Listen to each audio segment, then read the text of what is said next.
Okay, good afternoon, students. So, today we are going to study the next topic, that is genetic code. Now, when I talk about genetic code, so before starting with that, we all know that DNA is a major genetic material, and this DNA is a master key, or you can say it is a master of a cell that plays an important role in initiation, regulation, and also control of the process called protein synthesis, right? So now for this protein synthesis, the information which has been stored is generally stored in the DNA. So whatever the information for the process of protein synthesis is located in the DNA, right? So for the process of the protein synthesis, a specialized sequences of nucleotides are nothing but the nitrogen bases, right? These are involved in the process of the protein synthesis. So we all know that 20 different types of the amino acids are generally present in the nature. And this 20 different types of the amino acid are required, or they involve in the process of the protein synthesis, right? Okay, so when you talk about this nitrogen bases, there are 4 nitrogen bases present in a DNA molecule: adenine, guanine, cytosine, and thymidine or thymine, right? These 4 nitrogen bases are generally involved in the synthesis of 20 different types of the protein molecules, that is amino acids, right? So you know very well, there was one of the scientists called Crick, and he said that whatever the information is stored, that information is encoded in a codon format, or in a language that was called as cryptogram, or it is also called as genetic code, right? So it is a type of a language through which the proteins are generally specified. I mean to say the amino acids are specified. Now, say example, when you talk about a codon, which is generally made up of 3 nitrogen bases, right? Okay, so the first first nitrogen base, a single nitrogen base present in a codon will specify 4 different types of amino acid.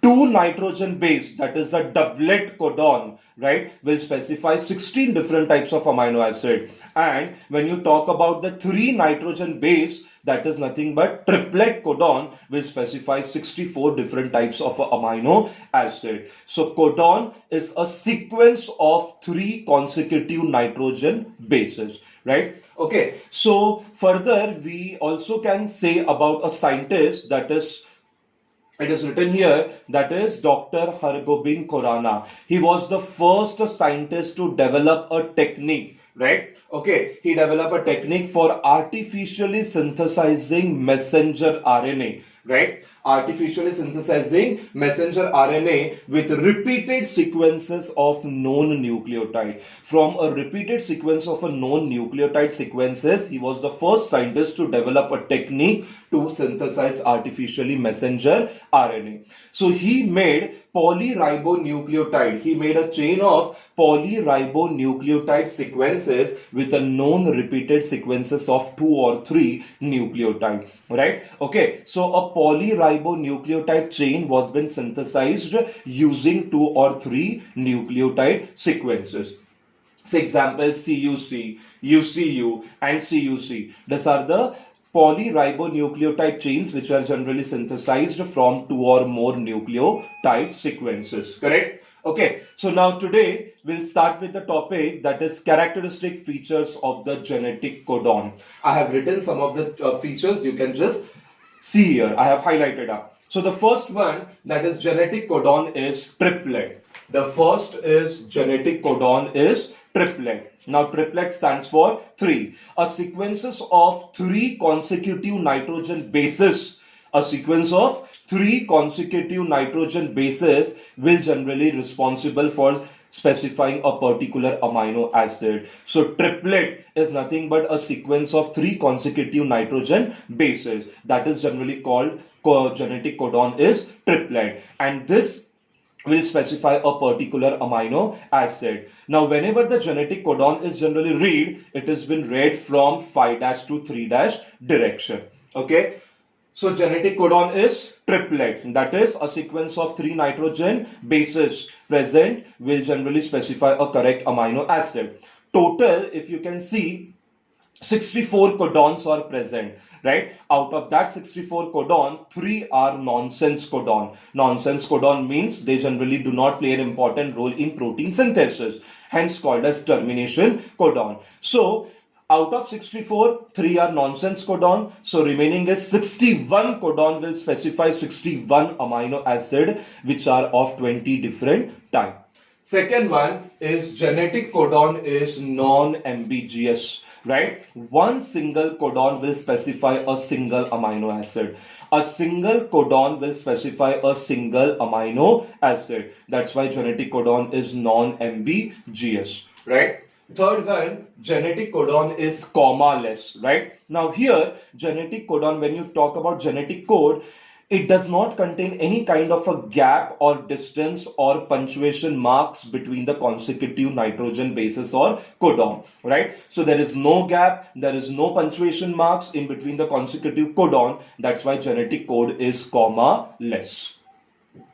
Fourth one is genetic code is universal, right? That means that whatever the codon is going to specify a amino acid, right? The codon is generally going to specify a similar amino acid between all the living organisms. Take a simple example, that is codon AUG. Right, AUG, which is generally present at the 5' end, specifies a correct amino acid methionine in all living organisms starting from a single bacterial cell up to the human. Hence, it is universal.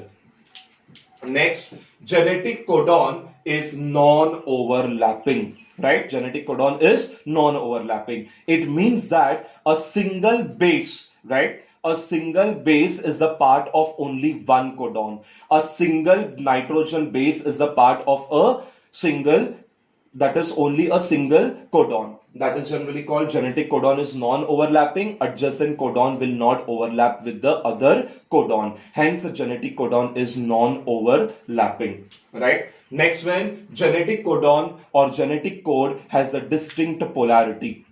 That is direction. Always the genetic code is generally read from 5' to 3' direction. It is never read from 3' to 5' direction. Right? Say example 5' AUG 3'. This is the right sequence of reading the genetic code.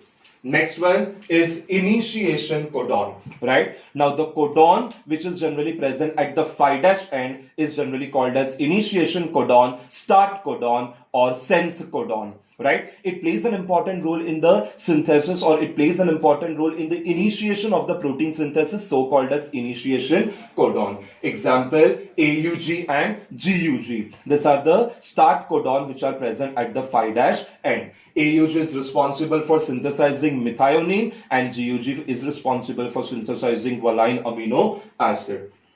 Next one is generally called termination codon. So termination codon is a codon which is generally present at the 3' end, so called as stop codon, or it is also called as nonsense codon. Why it is called nonsense codon? Because it never specifies a amino acid. Example UAA, UAG and UGA. Next, genetic codon is degeneracy. Genetic codon is degeneracy. That is, a single amino acid can be specified by 2 or more codon. A single amino acid can be specified by 2 or more codon. Right? Say example, isoleucine is an amino acid. It can be specified by 1 or more codon. That means genetic codon is degeneracy. Right? And the last characteristic feature of the genetic codon, that is codon and anticodon. Now, what exactly is codon and anticodon?